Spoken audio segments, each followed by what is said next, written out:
नमस्ते जोहार, मैं राजू। आप सब देख रहे हैं 24 झारखंड न्यूज। चलिए जानते हैं सुबह से लेकर शाम तक की तमाम बड़ी खबरों को।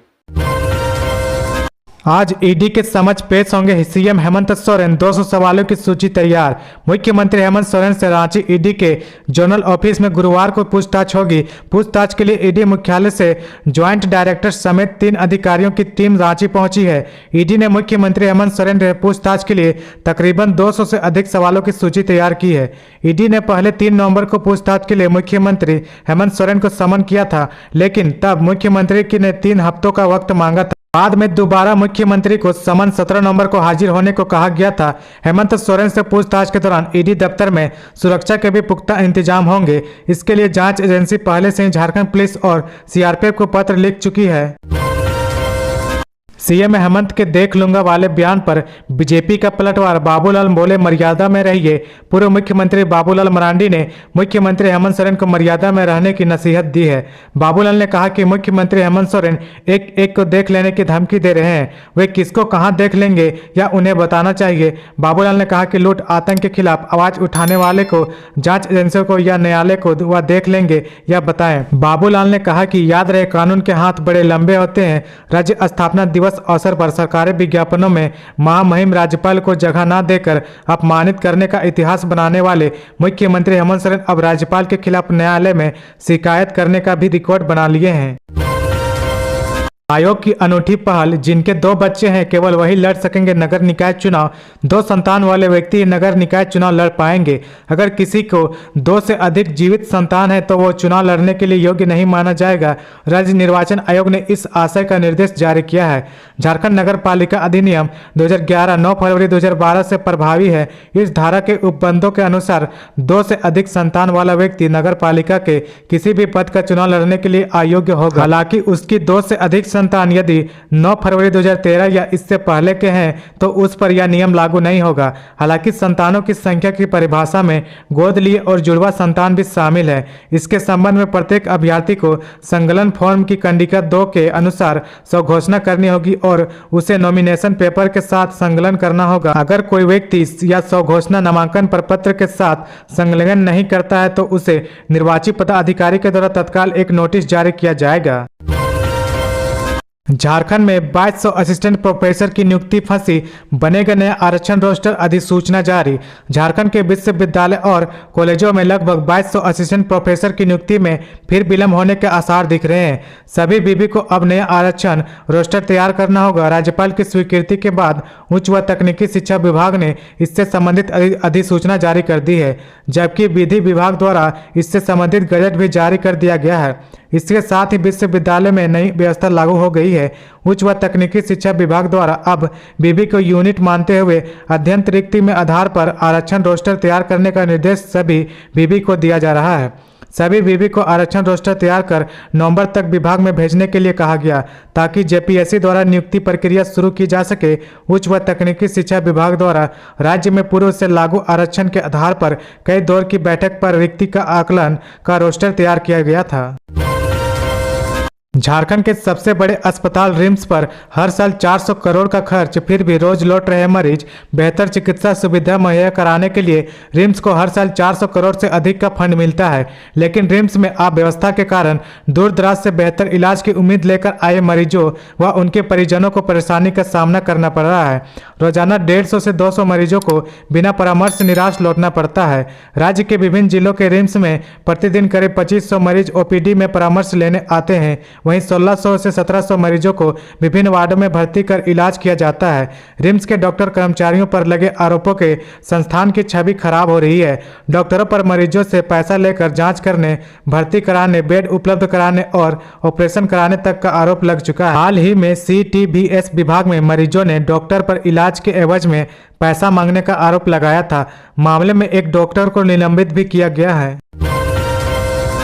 पूर्व सीएम रघुवर दास का बड़ा बयान। पत्नी को मुख्यमंत्री बनाने के लिए हेमंत ने बुलाई विधायकों की बैठक। हेमंत सोरेन की सरकार अपनी काली करतूत के कारण मुसीबत में है। मुख्यमंत्री रहते हुए अपने नाम पर पत्थर का खदान लिया, अपने विधायक मंत्री को खदान दिया। सीएम अपने बचने के लिए नहीं बल्कि अपनी पत्नी को सीएम बनाने के लिए विधायकों की बैठक बुलाई है। उक्त बातें पूर्व मुख्यमंत्री सह भाजपा के केंद्रीय उपाध्यक्ष रघुवर दास ने कही। वे बुधवार को चाईबासा स्थित भाजपा जिला कार्यालय में प्रेस कॉन्फ्रेंस में कर रहे थे। श्री दास ने कहा कि हेमंत मुख्यमंत्री बने हैं तब से जनता असुरक्षित महसूस कर रही है। उन्होंने कहा कि राज्य में भ्रष्टाचार, भय और आतंक के कारण झारखंड की जनता आक्रोशित है। भाजपा की आक्रोश रैली में लोगों का आक्रोश देखने को मिला। बहुत जल्द इसका अंत होने वाला है। जब से हेमंत को अवैध खनन मामले में ईडी का समन मिला है, इस मामले में सीएम के बयान के बाद आज सामाजिक तत्वों के हौसले बुलंद हैं। झारखंड नगर निकाय चुनाव में रांची मेयर की सीट अब एससी के लिए आरक्षित करने का प्रस्ताव। रांची में मेयर पद अब अनुसूचित जनजाति महिला वर्ग के लिए नहीं होगा।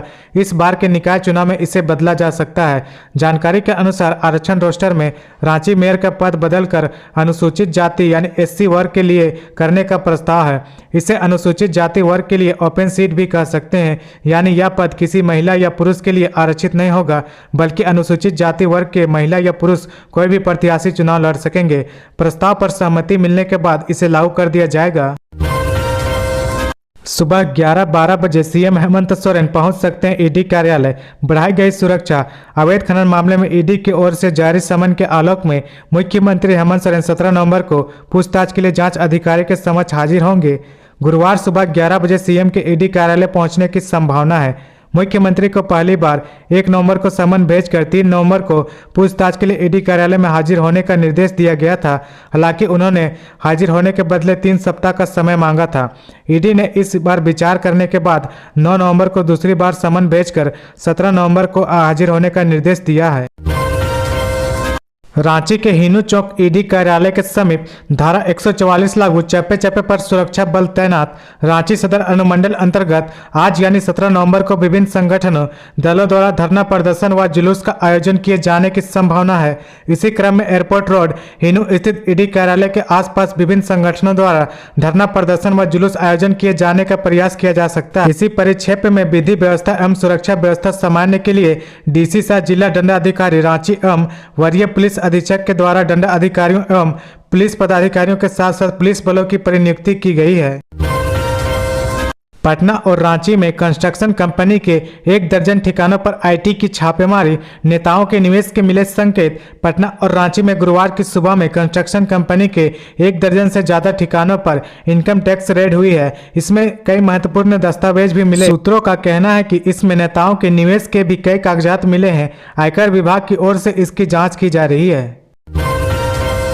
आईएएस पूजा सिंघल से सीएम हेमंत सोरेन तक कैसे पहुंची जांच की आंच। मुख्यमंत्री हेमंत सोरेन आज पूछताछ के लिए रांची स्थित ईडी के जोनल ऑफिस में पेश होंगे। हेमंत सोरेन से मनी लॉन्ड्रिंग और अवैध खनन के केस के सिलसिले में पूछताछ होगी। दरअसल उनके विधायक प्रतिनिधि पंकज मिश्रा से पूछताछ के दरमियान ईडी को कुछ ऐसे सुराग मिले थे जिसकी वजह से उन्हें पूछताछ के लिए तलब किया गया है। रांची सदर अस्पताल में सुपर स्पेशलिटी विंग होगी शुरू। आयुष्मान के पैसे से खरीदे जाएंगे उपकरण। सदर अस्पताल के सुपर स्पेशलिटी विंग को शुरू करने के लिए अस्पताल प्रबंधन ने तैयारी शुरू कर दी है। इमरजेंसी व ओपीडी शुरू करने के लिए वहां फर्नीचर सहित अन्य सामग्री के इंतजाम किए जा रहे हैं। पहले तल्ले पर बेड लगा दिए गए, वहीं ऊपरी तल्ले पर स्थित 7 में से 4 मॉड्यूलेटर ऑपरेशन थिएटर के सेवाएं शुरू करने के लिए ऑपरेशन टेबल और एनेस्थीसिया प्लेटफॉर्म सहित अन्य जरूरी उपकरण आयुष्मान के पैसों से खरीदे जाएंगे। ज्ञात हो कि आयुष्मान योजना के तहत मरीजों का इलाज करने पर हर माह सदर अस्पताल को 60 से 70 लाख की औसत कमाई होती है। आयुष्मान के पैसों से पूर्व में सदर अस्पताल के लिए 23 लाख के लेप्रोस्कोपिक सर्जरी सेट, 40 लाख के कैमरा और लेजर सर्जरी सेट सहित 18 से 20 लाख के एनेस्थीसिया वर्क स्टेशन खरीदे गए हैं। झारखंड में मोबाइल फोन की बिक्री बढ़ी। हर माह का कारोबार 130 करोड़। रांची सहित पूरे झारखंड में मोबाइल फोन का कारोबार हर महीने तेजी से बढ़ रहा है। इन दिनों झारखंड में मोबाइल फोन का कारोबार प्रति माह 125 से 30 करोड़ रुपए के बीच पहुंच गया, जबकि 2 साल पहले यह कारोबार प्रति माह 95 से 100 करोड़ रुपए के बीच था। बाजार जानकारों का कहना है कि मोबाइल फोन का कारोबार बढ़ने का मुख्य कारण आसान फाइनेंस है। कोरोना काल में ऑनलाइन मीटिंग और ऑनलाइन क्लास के कारण मोबाइल की डिमांड भी और बढ़ी। लोगों को 0 जीरो डाउन पेमेंट पे 12 से 15 माह के ईएमआई भुगतान करने का विकल्प मिल रहा है। कई कंपनियां जीरो इंटरेस्ट और फाइनेंस की सुविधा दे रही है। पीएचडी के लिए अधिकतम 6 वर्ष का समय मिलेगा। नई गाइडलाइन में है कई प्रावधान। विश्वविद्यालय अनुदान आयोग की ओर से जारी पीएचडी की नई गाइडलाइन में कई प्रावधान किए गए हैं। इससे संबंधित गजट का प्रकाशन कर दिया गया। इसके तहत पीएचडी कार्यक्रम की अवधि कम से कम 3 वर्ष की होगी। इसमें कोर्स वर्क भी शामिल होंगे। पीएचडी में प्रवेश की तिथि से अधिकतम 6 वर्ष का समय दिया जाएगा। वहीं पुनः रजिस्ट्रेशन की प्रक्रिया के माध्यम से अधिकतम 2 वर्ष का अतिरिक्त समय दिया जा सकेगा। बशर्ते पीएचडी कार्यक्रम पूरा करने की कुल अवधि पीएचडी कार्यक्रम में प्रवेश की तिथि से 8 वर्ष के अधिक नहीं होना चाहिए। एनएलयू रांची के छात्र को 16 लाख रुपए का पैकेज। प्लेसमेंट प्रक्रिया में पहुंच रहे देश के श्रेष्ठ law firm national university of study and research and law Ranchi में प्लेसमेंट की प्रक्रिया जारी है। इसमें सत्र 2017-22 व 18-23 के विद्यार्थी शामिल है। सत्र 23 के एक छात्र को प्री प्लेसमेंट प्रोग्राम के तहत सर्वाधिक 16 लाख रुपए का पैकेज मिला। वहीं सत्र 2022 के एक छात्र को 15 लाख का पैकेज मिला।